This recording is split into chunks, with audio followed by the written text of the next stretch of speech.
پھر بات وہیں آگے کھڑی ہو جاتی ہے کہ ایسے دینے کا کیا فائدہ کہ ہماری سمجھ میں نہیں آ رہا کہ پتہ نہیں کیسے دے رہا ہے اللہ تعالیٰ. تو یاد رکھیں اللہ تعالیٰ کے دینے کا انداز تھوڑا مختلف ہے. وہ کیا ہے؟ بعض مرتبہ جو چیز مانگ رہے ہوتے ہیں اللہ وہی چیز آپ کو دے دیتا ہے. اور ایسا بھی ہوتا ہے, ہمیشہ ایسا تو نہیں ہوا ہوگا کہ جو چیز مانگی اور نہیں ملی ہو. کئی بار ایسا ہوا ہے کہ جو مانگا وہ اللہ نے دے دیا, فوراً مسئلہ حل ہو گیا. بعض دفعہ بلکہ اس سے بھی پہلے کا اسٹیپ, بسا اوقات تو آپ دعا مانگ ہی نہیں رہے ہوتے, آپ اس کو دعا سمجھ رہے ہوتے ہو, لہذا اس میں وہ جان ہوتی نہیں ہے, تو قبولیت کا پھر سوال ہی پیدا نہیں ہوتا. آپ دعا پڑھ رہے ہوتے ہو, مانگ رہے نہیں ہوتے. تو اللہ نے تو دعائیں قبول کرنے کا کہا ہے, دعائیں پڑھنے پر کہا ہو, وعدہ کیا ہو, ایسا ہمارے علم میں کوئی حدیث نہیں ہے. دیکھیں یونس علیہ الصلوۃ والسلام جب مچھلی کے پیٹ میں تھے تو یونس علیہ السلام کو اپنی خطا کا احساس ہوا کہ میں اللہ کی پرمیشن کے بغیر اپنی قوم کو چھوڑ کے آ گیا ہوں. ان کو احساس ہو گیا, تبھی اللہ نے مجھے مچھلی کے پیٹ میں ڈال دیا ہے. تو اب آپ نے مچھلی کے پیٹ میں جا کے یہ دعا مانگی, لا الہ الا انت سبحانک انی کنت من الظالمین. اے اللہ تیرے سوا کوئی عبادت کے لائق نہیں ہے, سبحانکا تو ہر عیب سے پاک ہے. تو نے جو مجھے مچھلی کے پیٹ میں ڈال دیا تو یہ تیری غلطی نہیں ہے, تو ہر عیب سے پاک ہے. انی کنت من الظالمین, میں ہوں ظلم کرنے والا اپنی جان پہ, مجھ سے غلطی ہوئی ہے. اللہ تعالیٰ کو آپ کا یہ مانگنا اتنا پسند آیا کہ مچھلی کو حکم دیا کہ ان کو ساحل پر اگل دو. اور نہ صرف یہ کہ مچھلی نے آپ کو ساحل پہ ڈالا, وہ انبتنا علیہ شجرۃ من یقطین, یقطین کوئی درخت تھا وہ بھی اللہ نے اگا دیا دھوپ سے بچانے کے لیے. لیکن جب مصیبتوں میں ہم یہ کلمہ پڑھتے ہیں لا الہ الا انت سبحانک انی کنت من الظالمین, تو ہم یوسف علیہ السلام والے جذبے سے یہ کلمے میں جو الفاظ ہیں وہ مانگتے نہیں ہیں, بلکہ ہم یہ کلمہ پڑھتے ہیں. سمجھ رہے ہیں, پڑھنے کی بھی برکتیں ہوتی ہیں, میں اس کا منکر نہیں ہوں, لیکن ہمارے جو ورڈنگ ہوتی ہے نا وہ مانگنے کا اسٹائل نہیں ہوتا. ہم چھوٹے بچے تھے تو مسجد میں آیت کریمہ کا ورد ہوا کرتا تھا کہ بھائی حالات خراب ہیں آج کل, امام صاحب اسپیکر پہ اعلان کر کے بلاتے تھے, آ جاؤ بھائی آیت کریمہ کا ورد ہوگا, لا الہ الا انت سبحانک انی کنت من الظالمین, 5 لاکھ دفعہ پڑھا جائے گا. تو ہم مسجد میں آتے, وہ مسجد میں دانے ہم تو آتے تھے, اس کے بعد جلیبیاں بھی ملتی تھیں, بڑی گرم گرم ٹائٹ جلیبیاں ہوتی تھیں. اب تک وہ مزہ نہیں آیا جلیبی میں. تو وہ جلیبیاں بھی ہوتی تھی, اوپر دانے رکھے ہوئے ہوتے تھے, وہ 5 لاکھ دانے ہوتے تھے, ختم کرنے ہوتے تھے. تو پھر ہم کیا کریں, لا الہ الا انت سبحانک انی کنت من الظالمین, لا الہ الا انت سبحانک. اس میں فراڈ نہیں کرتے تھے, پڑھتے پورا تھا الحمدللہ. بعض لوگ تو کیا کرتے تھے, ایک مٹھی لی لا الہ الا انت سبحانک انی کنت من الظالمین نے پھونک مارا اور سائڈ پہ رکھ دیا. وہ یہ ڈرامے بھی ہوتے تھے, لیکن ہم پورا ہی پڑھتے تھے. لیکن اس میں مانگنے کا انداز تو نہیں ہوتا تھا, لا الہ الا انت سبحانک انی. پھر اس میں بچے تھے, شرارت بھی شروع ہو جاتی تھی. پھر دیکھ رہے کوئی ادھر دیکھ رہا ہے تو ایک دانہ اٹھایا, لا الہ الا انت سبحانک انی کنت من الظالمین, یوں کر کے اس کی ناک پہ مارا ہے. کوئی ادھر دیکھ رہا ہے تو اس کی جیب میں ڈال دیا. تو یہ دعا مانگی جا رہی ہے, یہ تو پڑھی جا رہی ہے, ایک فارمیلٹی ہے کہ 5 لاکھ پورے کرنے ہیں, اس کے بعد جلیبی کھانا ہے اور نکلنا ہے. تو آج بھی ایسا ہی ہو رہا ہے. امام صاحب دعا مانگتے ہیں, لوگ کہتے ہیں یار چلو جب نماز پڑھ لی, 4 رکعتیں پڑھ لی, سلام بھی پھیر لیا, تو اس میں کیا جا رہا ہے, یہ بھی پورا ہی کر لو. ایسا ہی ہوتا ہے نا, یہ بھی پورا ہی کر لو, آمین آمین کہہ لیں گے. امام صاحب ڈرائیور ہیں, ہم پیچھے مقتدی ہیں, تو جہاں اتاریں گے وہیں اتریں گے ہم لوگ, پہلے تو نہیں اتر سکتے. تو یہ ایک لوگوں کے ذہن میں تصور ہے.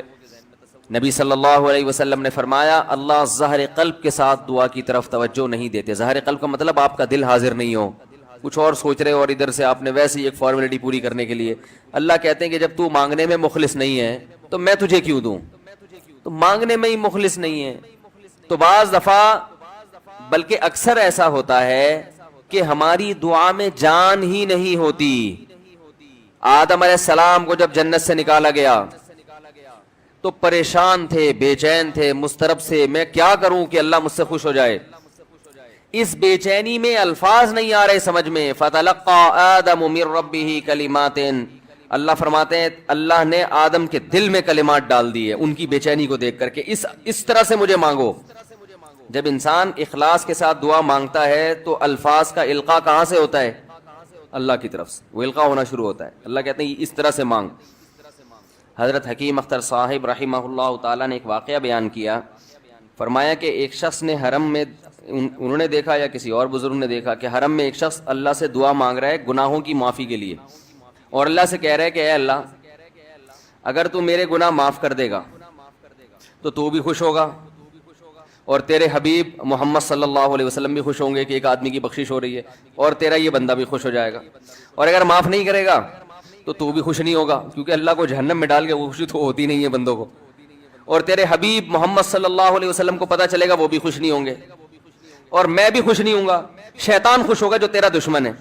اب خود سوچ لے، تو اپنے دشمنوں کو خوش کرنا چاہتا ہے؟ یہ اتنے سارے ہیں بھائی، اتنے سارے دوست ہیں تیرے، ان کو ناراض کر کے تو خوش کس کو کر رہا ہے؟ اپنے تو جو تیرا بھی دشمن ہے، میرا بھی دشمن، اور تیرے حبیب محمد صلی اللہ علیہ وسلم کا بھی دشمن ہے۔ تو دیکھو کیسے الفاظ ہیں اس کے، تو ایسا کہ بظاہر بخشش کے علاوہ کا آپشن چھوڑا ہی نہیں۔ کیا خیال ہے؟ حجاج ابن یوسف بڑا ظالم تھا، بڑا ظالم۔ موت کا جب وقت آیا، تھے یہ لوگ ایمان والے، چاہے ظالم تھے، بدعمل تھے، لیکن اللہ پر ایمان بہرحال رکھتے تھے، ان کو پتا تھا کہ میں غلط کر رہا ہوں۔ جب موت کا وقت آیا تو کہنے لگا کہ اے اللہ لوگ کہتے ہیں کہ تو مجھے نہیں بخشے گا، لوگ کہتے ہیں کہ میرے جیسے گناہگار کو تو نہیں بخش سکتا۔ بڑے عجیب الفاظ ہیں، اللہ کی رحمت کو جوش دلا رہا ہے کہ تو ایسا کر کے دکھا دے، یعنی کچھ ایسا کر کے دکھا دے کہ جو تیرے بارے میں لوگ گمان کر رہے ہیں وہ گمان کیا ہو جائے۔ یہ بالکل ایسے ہے جیسے کوئی بہت بڑا سیٹ ہو، آپ اس سے بہت زیادہ بڑا قرضہ مانگنے کے لیے جائیں جو کہ عام طور پر نہیں ملتا، لیکن آپ اس کو جوش دلا رہے ہو کہ لوگ کہتے ہیں کہ تو اتنا بڑا قرضہ نہیں دے سکتا، تو آج تو اپنی سخاوت دکھا دے کہ میں اتنا بڑا قرضہ بھی دے سکتا ہوں۔ تو مرتے ہوئے کیا کہنے لگا کہ اللہ یہ پبلک کہہ رہی ہے کہ تو مجھے نہیں بخش سکتا، یعنی یہ تیری رحمت کو چیلنج کر رہی ہے کہ اتنے بڑے گناہگار کو نہیں بخشے گا اللہ، تو آج کیا کر لے تو یہ دکھا دے اپنی رحمت سے کہ میں اتنے بڑے گناہگار کو بھی معاف کر سکتا ہوں۔ اب پتہ نہیں اللہ نے معاف کیا نہیں کیا، وہ تو اللہ کا معاملہ اور حجاج بن یوسف کا معاملہ، لیکن علماء کہتے ہیں یہ اس نے الفاظ بڑے ڈینجرس کہے ہیں مرتے وقت۔ ڈینجرس کا مطلب یعنی دوسرے معنی میں ایسے ہے کہ اس نے اللہ کی عرش کو ہلا دیا ہوگا۔ اللہ کو مانگنا اتنا پسند ہے، پہلی بات تو یہ ذہن میں رکھیں کہ اس سے بڑی کوئی عبادت نہیں ہے دعا سے، اور دعا سے مشکل کوئی عبادت نہیں ہے۔ نماز پڑھنا آسان ہے، زکوٰۃ دینا آسان ہے، روزہ رکھنا بھی آسان، سب سے مشکل کام کیا ہے؟ دعا مانگنا۔ اسی وجہ سے ہم نے جن لوگوں کو دیکھا کہ وہ واقعی دیندار ہیں، اللہ والے ہیں، ہم نے صرف انہی کو دعائیں مانگتے ہوئے دیکھا ہے۔ عام لوگوں کو ہم نے دعاؤں کو اتنا فوکس کرتے ہوئے نہیں دیکھا، وہ دوسری چیزوں کو زیادہ فوکس کرتے ہیں، دعاؤں پہ زیادہ زور نہیں ہوتا ان کا۔ وظیفوں پہ تو ہوگا صبح شام، یہ والا اتنی دفعہ، وہ والا اتنی دفعہ، وہ بھاگ گئی واپس آ جائے اس کے لیے اتنی دفعہ، وہ جا نہیں رہی اس کے لیے اتنی دفعہ، یہ وظیفوں پہ تو ہوگا زور۔ ایسے ہوتا ہے نا ہاتھ اٹھا کے اللہ سے گڑگڑا کے مانگا جائے، یہ چیزیں کم۔ میں جب حج پہ گیا تو اپنے شیخ مرشد کے ساتھ تھا، پہلے ہی ہم نے ان کو دیکھا تھا بہت زیادہ دعائیں مانگتے ہیں، وہ بہت زیادہ ان کو دعاؤں میں دل لگتا ہے، بہت دعائیں مانگتے ہیں۔ تو مجھے کسی نے بتایا کہ یہ جب بیت اللہ کو دیکھتے ہیں تو اتنی لمبی دعا مانگتے ہیں کھڑے کھڑے کہ تم ان کے ساتھ ٹھہر نہیں سکتے۔ میں نے کہا کیوں نہیں ٹھہر سکتے؟ ہم جوان ہیں، ان کی عمر زیادہ ہو گئی اور ان کو کچھ بیماریاں بھی ہیں۔ تو میں نے کہا ہو جائے مقابلہ پھر، ٹھیک ہے نا، دیکھتے ہیں کون زیادہ لمبا ٹھہر لیتا ہے۔ تو جب بیت اللہ پہنچے، ان کی نظر بیت اللہ پہ پڑی، ذرا قریب گئے۔ یہ جو کہتے ہیں نا بیت اللہ پہ نظر پڑتے ہی وہیں ٹھہر جاؤ، شروع ہو جاؤ، ایسا نہیں ہے۔ بیت اللہ پہ اگر نظر پڑی ہے آپ کی تو کوئی بات نہیں، اور قریب چلے جائیں۔ کوئی دوسرا عمل کرنے سے پہلے دعا مانگیں۔ پہلی نظر کا مطلب یہ ہوتا ہے کہ جب نظر پڑی ہے تو اب طواف شروع کرنے سے پہلے یا کوئی دوسرا عمل کرنے سے پہلے آپ جا کے دعا مانگیں، تو وہ دور سے نہیں بلکہ جتنا قریب جا کے مانگیں اتنا زیادہ اچھا۔ لوگ کیا کرتے ہیں، یوں منہ نیچے کر کے جا رہے ہوتے ہیں کہ پہلی نظر پڑ گئی تو پھر دعا کا موقع نکل جائے گا، تو یوں وہ ٹکرا بھی جاتے ہیں۔ کچھ نہیں ہوتا، نظر پڑ جائے تو اور تھوڑا قریب جائیں، قریب جا کے دعا مانگیں۔ تو ان کو ہم نے دیکھا کہ انہوں نے دعا مانگنا شروع کی، میں بھی کھڑا ہو گیا ساتھ میں، ہم نے کہا چلو ہم بھی مانگتے ہیں۔ تو وہ اتنی دیر تک حالانکہ کمر میں بھی تکلیف، بیماریاں بھی ہیں، شوگر بھی ہے، تو بالآخر میں نے ہتھیار ڈال، میں نے کہا میں اتنی دیر کھڑا نہیں ہو سکتا۔ اور میں پھر اب بیٹھتے ہوئے شرم بھی آ رہی تھی کہ وہ بولیں کہ میری عمر زیادہ ہے اور یہ دیکھو ابھی جوان، شادیاں تو کرتا رہتا ہے، تو یہ کیا شادیاں کرے گا جو اب کھڑا نہیں ہو سکتا اتنی دیر۔ تو وہ اتنی دیر ہو گئی تو میں بیٹھ گیا واقعی، تو کئی ایسے ہمارے اکابر گزرے ہیں, بزرگ گزرے ہیں, 1 گھنٹہ 2 گھنٹہ 3 گھنٹہ. مرکز میں, تبلیغی مرکز میں کسی نے بتایا کہ ایک بزرگ کو میں نے دیکھا صبح اشراق کے وقت دعا مانگنا شروع کی ہے اور ظہر کی نماز میں اٹھے. اشراق کے وقت دعا مانگنا شروع کی اور کب اٹھے؟ یہ وہ لوگ تھے جن کا دعاؤں میں دل لگتا تھا. اب بتائیں دعا مشکل عبادت ہے یا نہیں ہے؟ حضرت عمر رضی اللہ تعالی عنہ کا قول ہے, فرماتے ہیں کہ مجھے اس بات کی پرواہ نہیں ہوتی کہ میری دعا قبول ہو رہی ہے کہ نہیں ہو رہی, مجھے اس کی فکر رہتی ہے کہ دعا مانگنے کی توفیق مل رہی ہے کہ نہیں مل رہی. کیونکہ اللہ جب ناراض ہوتا ہے نا کسی سے, مانگنے کی توفیق چھین لیتا ہے اللہ تعالیٰ. اور مانگنے کی توفیق دی ہوئی, اس کا مطلب اگر ناراض ہے بھی تو اتنا زیادہ نہیں ہے, تھوڑا بہت ہے, وہ تلافی چاہتا ہے کہ آپ کر لو. مانگنے کی توفیق ملنا اس کی علامت ہے کہ اللہ اگر ناراض بھی ہے تو بہت زیادہ نہیں روٹھا ہوا, بلکہ اس نے سوری کا آپشن دیا ہوا ہے کہ چلو مانگ کے اپنا منا لو, مجھے کسی بھی طریقے سے راضی کر لو. دعا کا اس قدر فائدہ ہوتا ہے انسان کو, اس قدر فائدہ ہوتا ہے, آپ مانگنا شروع کریں زندگی چینج ہونا شروع ہو جائے گی, آپ کی زندگی میں تبدیلی آنا شروع ہو جائے گی. جتنا تعلق اللہ کے ساتھ دعا کے ذریعے بنتا ہے اتنا تعلق کسی اور چیز سے نہیں بنتا. دیکھو کسی سے دوستی کرنا چاہتے ہو, دوستی کا سب سے بہتر طریقہ کیا ہے؟ اس سے گپ شپ شروع کر دو. یہی طریقہ ہے نا بھائی. آپ کا دوست کون ہے؟ وہ جس سے آپ کی گپ شپ زیادہ ہوتی ہو, اسی سے دوستی ہوگی نا. اب آپ بتا رہے یہ میرا جگری دوست ہے, بہت پرانا دوست ہے. میں پوچھوں گا آپ سے بھائی یہ دوستی کیسے ہوئی؟ یہ دوستی بھائی ایسے ہوئی کہ میں جس کالج میں پڑھتا تھا وہیں یہ بھی یہی پڑھتا تھا, تو کیا کرتے تھے آپس میں, کوئی بات چیت ہوتی تھی؟ بات چیت تو نہیں ہوئی کبھی زندگی میں, تو پھر دوستی کیسے ہو گئی؟ پڑھتے تو بہت سارے لوگ ہیں. دوستی کے لیے سب سے پہلی چیز کیا ہے؟ بات چیت. دعا میں انسان بات چیت شروع کر دیتا ہے کس کے ساتھ؟ اللہ کے ساتھ. تو اللہ اور بندے کا کنیکشن مضبوط ہونا شروع ہو جاتا ہے. اس لیے اہل اللہ کو تو اس کی پرواہ نہیں ہوتی کہ میری دعا قبول ہو بھی رہی ہے کہ نہیں ہو رہی ہے. وہ کہتے ہیں ہمیں مانگنے کی توفیق مل رہی ہے. معذرت کے ساتھ تھوڑی میں ابیوز لینگویج استعمال کرتا ہوں کہ بھاڑ میں جائے قبول ہونا, ٹھیک ہے نا. ہمیں تو اس بادشاہ کے دربار میں ہاتھ پھیلانے کی توفیق مل رہی ہے, بس ہمارے لیے اتنا کافی ہے, تعلق بحال ہے ہمارا اس سے. تو میں یہ عرض کر رہا تھا کہ کبھی ہماری جو دعائیں قبول نہیں ہوتی بسا اوقات اس کی وجہ یہ ہوتی ہے کہ ہمارا وہ عمل دعا ہوتا ہی نہیں ہے. جب دعا ہی نہیں ہوتا تو پھر اس میں قبولیت کہاں سے آ گئی؟ وہ تو ہم پڑھ رہے ہوتے ہیں الفاظ رٹا لگا کے ایک چیز کو, یعنی ایک پڑھنے کے انداز میں ہوتی ہے, وہ اس میں جذبات ہی نہیں ہوتے. جذبات کن لوگوں کے ہوتے ہیں؟ امام بخاری رحمہ اللہ تعالیٰ کی سوانے پڑھیں آپ, بچپن میں نابینا ہو گئے, والدہ تو آپ کو بڑا علم سکھانا چاہتی تھی, پریشان کہ اللہ یہ تو میرا بچہ ہی نابینا ہو گیا.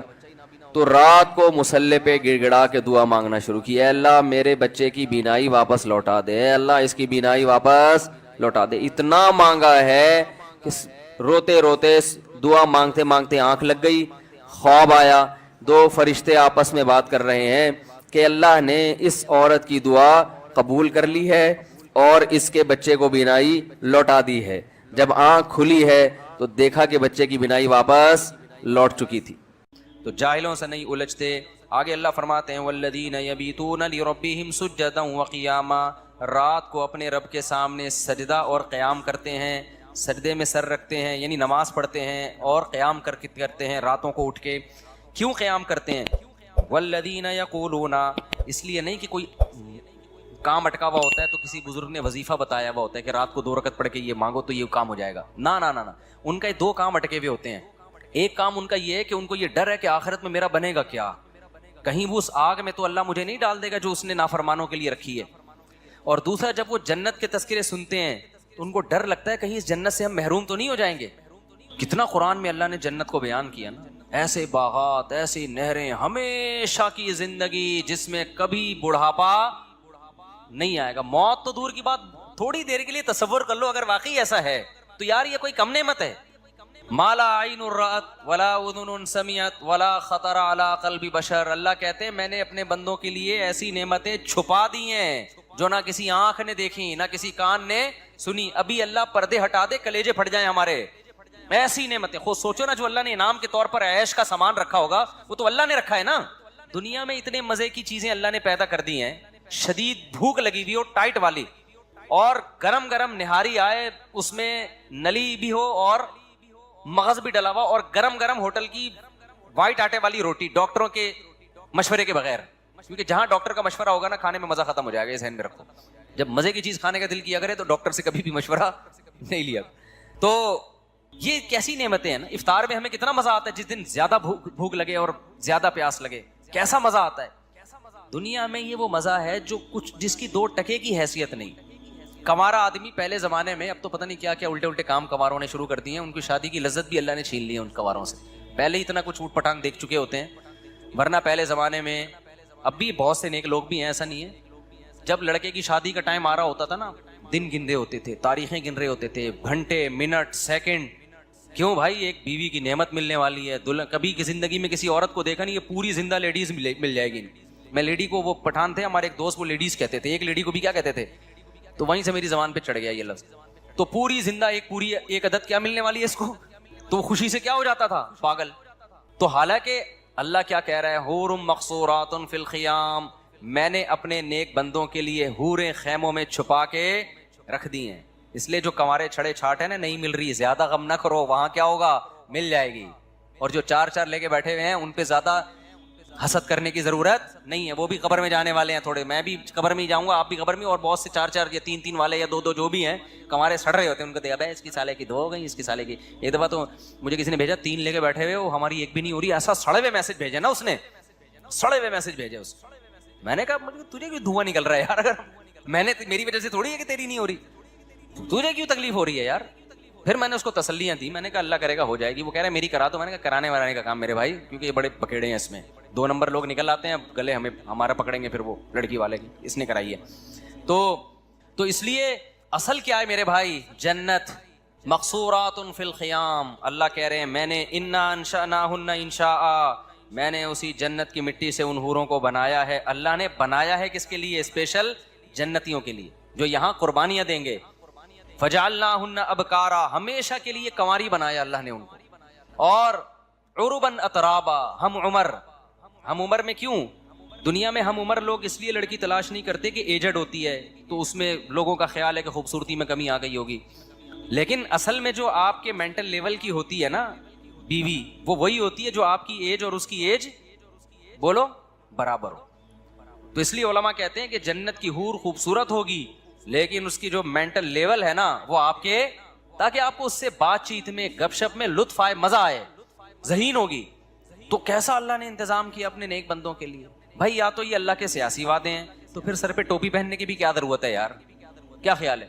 پھر یہ کپڑوں کے تکلف کی بھی ضرورت نہیں ہے. امریکہ میں ایسے علاقے ہیں جہاں لوگ کپڑے ہی نہیں پہنتے, کہتے ہیں خام خامے بلا وجہ ناڑا باندھو, بیلٹ باندھو, کیا ضرورت ہے یار, ایسے انجوائے کرو, بالکل ہی آزاد ہو جاؤ. کیا خیال ہے. وہ شراب پیتے ہیں, وہ زنا کرتے ہیں, وہ سود کھاتے ہیں. دنیا میں ایسے لوگ بھی گزرے جنہوں نے 100 انسانوں کو قتل کیا. کیوں کر دیا, بولا بھائی جب کوئی حساب و کتاب ہی نہیں ہے تو 100 کیا 200 کو مار دو بھائی, جس کی لاٹھی اس کی بھینس. ان کو جب سمجھایا ظلم ہے تو کہنا کیا ہے ظلم ہے, تو ہم کریں گے ظلم. ایسے لوگ ابھی بھی ہیں, شیطانی قوتوں کو پروموٹ کر رہے ہیں, وہ ماؤں کے باپوں کے قتل کرواتے ہیں پیسوں کی خاطر. ایسے لوگ بھی ہیں, چند ٹکوں کی خاطر ماں کو قتل کر دیا. تو کیا خیال ہے اللہ چھوڑ دے گا ان کو؟ نہیں بھائی, اللہ یا تو, اور جو اللہ کے لیے قربانیاں دے رہے ہیں, بوڑھے ماں باپ کو گھر میں رکھا ہوا ہے کہ نہیں جی انہوں نے مجھے پالا, میں اپنی جان قربان کر دوں گا, مال قربان کر دوں گا, ان پہ آنچ نہیں آنے دوں گا. تو کیا خیال ہے ایک ماں باپ کا قاتل اور ایک ان کے قدموں میں جنت تلاش کرنے والا, دونوں کا سیم انجام ہوگا. اللہ مار کے مٹی کر کے ختم کر دے گا. نا نا نا نا نا نا, اللہ ایسا ظالم نہیں ہے. اللہ کہے گا, اللہ کہتا ہے جو اچھا کرے گا تو بہت اچھا کروں گا میں اس کے ساتھ, کیونکہ تو نے اچھا کیا اپنے حساب سے, میں اچھا کروں گا اپنے حساب سے. تو نے برا کیا اپنے حساب سے, میں تیرے ساتھ برا کروں گا. کس کے حساب سے؟ اپنے حساب سے. برا کا مطلب برائی کا بدلہ دوں گا جو میں, وہ اپنے حساب سے دوں گا. پھر میں, تو نے میری نافرمانی کی ہے. دنیا میں جب آپ ایک قتل کرتے ہیں, دنیا میں سزا کیا ملتی ہے؟ پھانسی پہ لٹکا دیں گے آپ کو. اللہ کہتے ہیں دنیا کی سزائے بغیر توبہ کے آ گیا تو اس قتل کی سزا میں تجھے جہنم کی آگ دوں گا, کیونکہ تو نے ایک انسانی جان کو قتل کر کے صرف انسان کا نقصان نہیں پہنچایا, میرے حکم کی دھجیاں اڑائی ہیں تو نے. تو ایک سزا الگ سے ہوگی کہ خدا کا حکم کیوں توڑا ہے. جہنم میں جو جائے گا قتل کی وجہ سے نہیں, بلکہ خدا کے حکم کو توڑنے کی وجہ سے, کہ گاڈ کے حکم کو جس نے تجھے کھلایا پلایا, اللہ کے حکم کو توڑا ہے تو نے. تو میرے بھائی جب اللہ کی سزا بہت سخت ہے تو یہ کیسے ہو سکتا ہے جو اتنی سخت سزائیں دے رہا ہو نیک لوگوں کو بدلہ تھوڑا سا دے رہا ہو؟ یہ تو عجیب سی بات ہو گئی نا. بے مجھے ایک بات بتاؤ, ایک آدمی بڑا مشہور ہے جی علاقے میں, نیا ایس ایچ او آیا اور نیا ڈی ایس پی صاحب کوئی آ گئے اور بڑے ظالم قسم کے انہوں نے کیا کیا کہ جی, یا کوئی گورنمنٹ آ گئی فرض کرو, بڑی خطرناک قسم کی گورنمنٹ آئی ہے, ایک آدمی مسجد سے چپل چوری کر کے بھاگا, گورنمنٹ نے کیا کیا, پھانسی کے پھندے پہ لٹکا دیا اس کو. لوگ کہیں گے سر آپ تو بڑے ظالم ہو. کہیں نہیں بھائی, ہم نے ملک سے جو ہے نا جرم کو ختم کرنا ہے, ایک چپل بھی کوئی چرائے گا ٹھا گردن اڑا دیں گے. ایک آدمی نے کیا کیا, ملک کے لیے قربانی دی, جنگ میں لڑا, بڑا زبردست, جان بس بچ گئی, اس کو انعام میں 5 روپے دے دیے وزیر اعظم نے یا صدر مملکت نے. کہیں گے حضرت اس نے اتنی بڑی, اس نے ایٹم بم بنایا, اس نے یہ کیا, اس نے وہ کیا, جس نے چپل چرائی تھی اس کو تو پھانسی پہ لٹکا دیا, اور جس نے اتنی بڑی بڑی قربانیاں دیں اس کو کیا پکڑائے جا رہے ہیں, 5 روپے. کہے گا بھائی میں جرم کو روکنا چاہتا ہوں. تو ہم کہیں گے حضرت یہ آپ کی طبیعت میں نا بیلنس نہیں. اگر آپ چپل چوری کرنے والے کو پھانسی کے پھندے پہ لٹکاتے تو ہمیں تو وہ بھی برا لگا تھا, لیکن ہم نے سوچا کہ شاید جرم کے خلاف نا آپ کے دل میں نفرت بہت ہے. تو جس کے دل میں جرم کے خلاف نفرت بہت ہوتی ہے نا, اس کے دل میں اچھائی کی محبت بھی اسی حساب سے بولو بہت ہوتی ہے. ایک باپ چھوٹی سی غلطی پر اپنے بچے کو پکڑ کے کوڑ دیتا ہے اور کہتا ہے میں اس کی تربیت کرنا چاہ رہا ہوں, تو اگر تھوڑی سی اچھائی پر نوازتا بھی بہت ہے, پھر ہم کہیں گے واقعی آپ کیا ہیں, واقعی بھائی آپ چاہ رہے ہیں کہ آپ کے بچے کی اچھی تربیت ہو. جب وہ اچھے کام کر رہے ہیں تو اس کو اپریشیٹ ذرا بھی نہیں کر رہے, برے کاموں پہ طبیعت سے دھنائیاں لگ رہی ہیں, اس کا مطلب تو جلاد ہے بھائی, تو اپنی ٹھڑک نکال رہا ہے, تجھے برائی سے نفرت نہیں ہے. تو جب اللہ نافرمانوں کو سزا ایسی سخت دے گا, جہنم کی آگ میں ڈالے گا, تو وہ تو غفور الرحیم ہے بھائی, وہ تو جواد کریم ہے. وہ سوچو جو نیک لوگ ہیں ان کو بدلہ کیسا خاندانی دے گا پھر, نہیں ہے یہ بات. جبکہ وہ کہہ رہا ہے برائی میں ایک برائی پہ ایک جرم لکھا جائے گا, جبکہ نیکی میں ایک نیکی پہ کیا لکھا جائے گا, 10 نیکیاں لکھی جائیں گی. تو اس لیے جنت کا ہم تصور کرتے کرتے جہاں تک پہنچتے ہیں نا, جنت اس سے بھی اوپر کی چیز ہے. اس لیے ٹینشن نہ لیا کرو, صحیح ہے نا, کہ بے روزگاری ہے, بیگم نہیں ملی, صحیح آڑی ترچی مل گئی, ملی نہیں اس کو, اتنی مل گئی, ہمیں ایک بھی نہیں ملی. جس کو ملی ہیں وہ بھی اللہ کا شکر ادا کرے, کیا خیال ہے, اس کو بھی اگر کبھی خدا نہ خواستہ اللہ نہ کرے کبھی کسی قسم کی, وہ تو ہونی نہیں چاہیے لیکن کبھی ہو گئی تو وہ کیا کرے, وہ بھی اللہ کا شکر ادا کرے. دنیا میں ٹینشن فری تو کوئی بھی نہیں ہوتا بھائی, تو اس کو یہ ٹینشن ہوگی, چھوڑو زیادہ آگے نہیں جاتے ہیں. تو لیکن مسئلہ کیا ہے, اصل کیا ہے میرے بھائی, آخرت ہے. تو یہ 2 ٹکے کی حیثیت ہے اس دنیا کی, کچھ بھی نہیں ہے. اور تھوڑے دنوں میں بڈھے ویسے ہی ہو جانا ہے, تھوڑے دنوں میں کیا ہو جانا ہے, بڈھے ہو جانا ہے. پھر گھٹنے میں درد ہوگا, پھر کمر میں درد ہوگا, پھر یہاں درد ہوگا, پھر دانت, پہلے بال گریں گے, پہلے تو کوشش کرے گا بال سفید کیوں ہو رہے ہیں, تھوڑے دنوں میں ہوگا یار چلو ہو رہے ہیں, ہوں تو نا, بال تو ہوں, بال ہی مارکیٹ سے کیا ہو رہے ہیں, شارٹ ہو رہے ہیں. پھر وہ لگوا لے گا بال, تو ڈاکٹر کہے گا جہاں کہاں کے بال لگاؤں, کہیں بھی نہیں ہے, کسی اور کے تھوڑی لگیں گے, چلو یہاں کے لے کے یہاں لگا دی, اب تو یہاں بھی نہیں رہے, یہاں کیا لگے گا, اگر یہاں کے یہاں لگا, وہ ڈونر یہ بال ہوتے ہیں نا, یہاں کے لے کے یہاں ڈاکٹر لگا دیتے ہیں, تو یہاں ہونا تو ایک وقت آتا ہے یہاں بھی کیا ہو جاتے ہیں.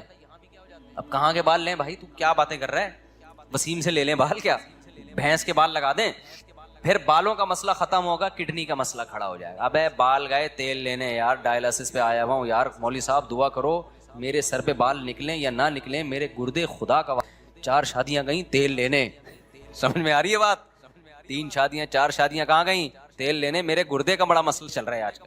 جب گردے ٹھیک ہوں گے یا نہیں ہوں گے وہ تو اللہ ہی جانتا ہے, اتنے میں پتہ چلے گا یہ فیٹی لیور ہے, آپ کے جگر میں چربی بہت چڑھ گئی, چربی چڑھ گئی ہے. تو کیا کھائیں ڈاکٹر صاحب, ڈاکٹر کہیں گے آپ تربوز کھایا کریں, خالی کیا کھایا کریں, تربوز کھایا کریں. یہ جو بھی ڈاکٹر کھلائیں وہ تو ڈاکٹر کو پتہ ہے, سارے مزے چھوڑ گئے, پھر فیٹی لیور, پھر فلانا, پھر گھٹنوں کا مسئلہ. یار کتنا لڑو گے موت سے, آپ نے بڑا زبردست لائف اسٹائل, جم, گھڑ سواری, سوئمنگ, سب کچھ کر کے دیکھ لیا, تو کب تک چھپو گے پیڑوں کی آڑ میں, کبھی تو ملو گے لنڈا بازار میں. موت کا فرشتہ کہے گا کتنا بھاگے گا, کتنا بھاگے گا, آئے گا کہاں, میرے پاس ہی آئے گا, میں ریسیو کرنے تھوڑے دنوں میں تجھے آ رہا ہوں. 80 سال نکال لے گا, 50, انگریزوں سے اچھی تھوڑی صحت ہو سکتی ہے, وہ بھی 90 تک وہ بھی نہیں پہنچتے, 80 میں ہے کتنے دن, ایسے ٹھک ٹھک ٹھک کر کے ٹائم گزرتا ہے. اور اس میں آخری 20-30 سال تو ویسے ہی بڑھاپے کھانسنے کے بھی ہیں, اس میں وہ کوئی کسی کام کے نہیں ہے, وہ بس ثواب حاصل, وہ بھی جب مسجد میں دل لگتا ہو, ورنہ مسجد میں دل نہیں لگے گا تو وہ بھی PUBG کھیل کے گزارے گا بڑھاپے میں, وہ بھی برباد. تو اس لیے میرے بھائی اصل کیا ہے, اللہ کہہ رہا ہے اصل کیا ہے؟ وَإِنَّ الدَّارَ الْآخِرَةَ لَهِيَ الْحَيَوَانُ، اصل آخرت کی زندگی ہے جو اصل زندگی ہے، اس میں ایسی جوانی ہے جس میں کبھی بڑھاپا نہیں آئے گا، اس میں ایسی صحت ملے گی کبھی بیماری نہیں ہوگی۔ اِنَّكَ لَا تَجُوعَ فِيهَا وَلَا تَعْرَىٰ، اللہ نے آدم حوا کو کہا تھا اے آدم اس درخت کے قریب مت جانا، اس جنت میں رہنا